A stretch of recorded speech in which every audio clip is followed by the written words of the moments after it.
প্রয়োজন যথাযথ উদ্যোগ নেওয়া, সদিচ্ছা থাকা এবং যার যার জায়গায় থেকে দায়িত্ব পালন করা। সংক্ষেপে আমি বললাম, কারণ পরিবহন ব্যবস্থাপনাটা এমন একটি ব্যবস্থা, এটি শুধু আলোচনায় বা কোনো ডিরেকশন বা কোনো যুক্তি বা কোনো প্রযুক্তিগত দিক শিখিয়ে দিলেই শেষ হয়ে যায় না। এটা দায়িত্ব থাকে, স্টেক হোল্ডারদের দায়িত্ব থাকে, নিয়ন্ত্রণকারীদের দায়িত্ব থাকে, যারা পরিচালনা করেন তাদের দায়িত্ব থাকে এবং যারা এটাতে ভ্রমণ করবেন তাদেরও দায়িত্ব থাকে। সহজে আমি বলতে চাই, এই সম্মিলিত দায়িত্ববোধ এবং সঠিক পর্যবেক্ষণ এবং তত্ত্বাবধান থাকলে এটা সম্ভব। আমরা অনেকেই বলে থাকি যে বিশ্বে এমনটা নাই, আসলেই নাই। বাড়ির থেকে বের হলেই তো আমাদের রাস্তা, ছোট রাস্তা, বড় রাস্তা, মহাসড়ক, যাই বলি না কেন। আমরা দেখি, আমরা যখন বিদেশে কেউ ভ্রমণ করি বা যাই, যে বাইরে থেকে বের হলে আমি যদি কোথাও যাওয়ার জন্য রওনা হই, আমাকে নামার সাথে সাথে পরিবেশ পরিস্থিতি, রাস্তার নির্দেশনা এবং অ্যাটমসফিয়ার বলে দিবে আমাকে কীভাবে চলতে হবে, আমি কোথায় যাব, কোথায় গেলে কি হবে। সেখানে তো আপনার 15-20 মিনিট হাঁটতে কারো কষ্ট হয় না, হয় না, পরিবেশের জন্য। কিন্তু আমরা কিন্তু এখানে ঘর থেকে নেমেই বলি এই খালি দাঁড়াও। Right, exactly. তো এই বিষয়টা হলো কি, আমি যেটা ইন্ডিকেট করতে চাচ্ছিলাম, যে এইখানে সঠিক ব্যবস্থাপনা এবং সঠিক উদ্যোগ এবং সঠিক নিয়ন্ত্রণ হলে এটা সম্ভব। যেমন বিগত আমার পূর্ববর্তী যে সমস্ত বক্তারা, আলোচকরা আলোচনা করলেন, আমি শ্রদ্ধার সাথে তাদের সাথে একমত। দ্বিমত হওয়ার কোনো সুযোগ নেই। কিছু আছে আবিধানিক কথা, কিছু আছে বাস্তব কথা। আমি বাস্তব কথাগুলি একটু বলতে পারবো, আমি টেকনিক্যালি এতটা এক্সপার্ট না। বাট আমি 85 সাল থেকে এই পরিবহন ব্যবসায় সম্পৃক্ত আছি। এই ঢাকা শহর আমি তখনও দেখেছি, এখনও দেখছি।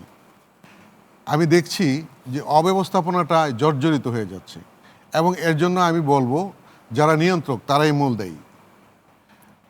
কারণ আপনি একটি সাধারণ বিষয় দেখবেন, অনেকেই বললেন যে একটি গাড়ি তার একটা পরিমাপ আছে, এটাকে চলার মতো স্পেস দিতে হবে। সমস্ত রাস্তাটাই যদি অন্যরা দখল করে রাখে আর তাকে যদি রাস্তার মাঝখানে দাঁড়ানো ছাড়া পথ না থাকে, তাহলে সেখানে যদি যাত্রী উঠানামা করা হয় এবং যাত্রীর জন্য যদি কোনো নির্দিষ্ট স্থান না থাকে, যাত্রীও যদি সেটা ব্যবহার না করেন এবং যারা এটা পরিচালনা করছেন তারাও যদি নির্দিষ্ট স্থানে না দাঁড়ান, তাহলে সেফটি সিকিউরিটি বলতে কি থাকে? এবং এর জন্য অহরহ দুর্ঘটনা, যানজট হয়েই থাকে। যাত্রীদের এমন একটি ধারণা যে যেখানে আমি হাত দেখাবো নিতে হবে, আর চালকদেরও এমন একটি ধারণা যেখানে হাত দেখাবো আমি নিব, না হলে আমাকে ভাঙচুর করবে।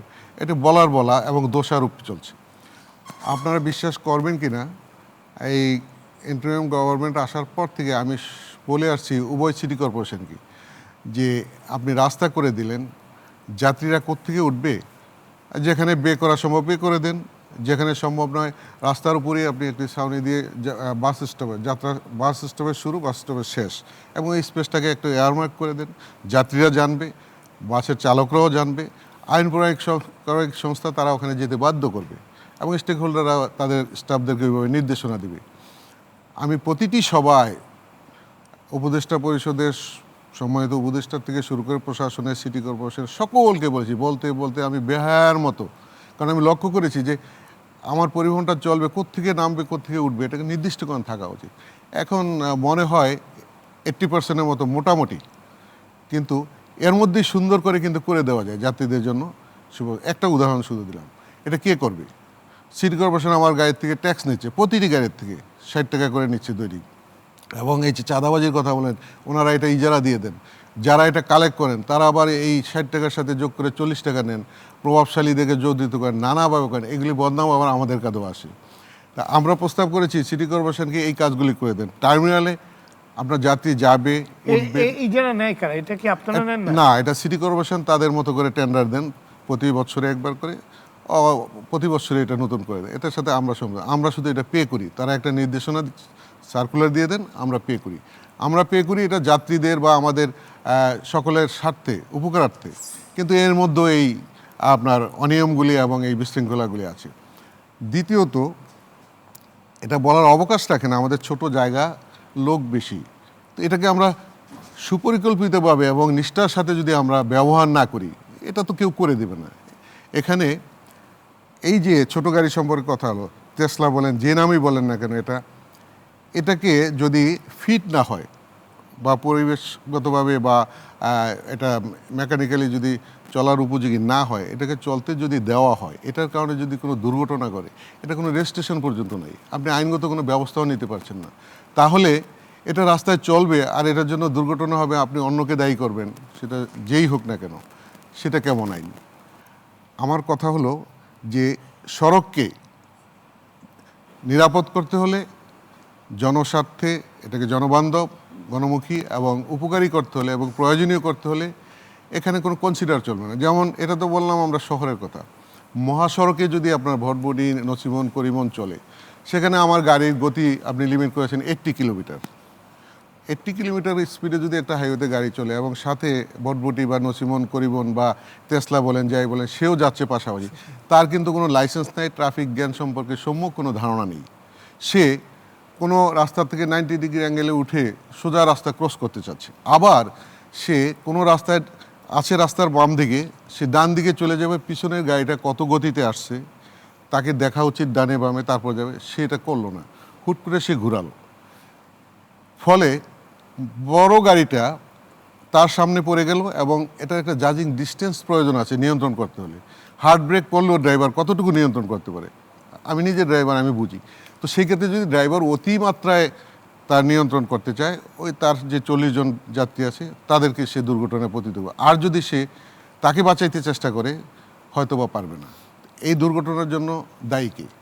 তাহলে আমরা এগুলি আলোচনা করব, বলবো, আর এই ধরনের যান রাস্তায় চলতে দিব, দুর্ঘটনা ঘটতে থাকবে, এর জন্য দায়ী কি? আমরা বারবার বলে আছি যে এখানে কোনো কনসিডার বা এখানে কম্প্রোমাইজের কোনো বিষয় নেই, সে ওখানে নিষিদ্ধ, সে ওখানে যাবে না। সকল জায়গায় আপনার স্পিড লিমিট আছে, যে এই গাড়িটা এখানে এদের জন্য চলাচলের জন্য যদি উপযোগী হয়। তো আপনি তো 25 সাল থেকে বলা আছে পরিবহন খাতে কাজ করছেন, তো এগুলো দেখার দায়িত্বটা কার?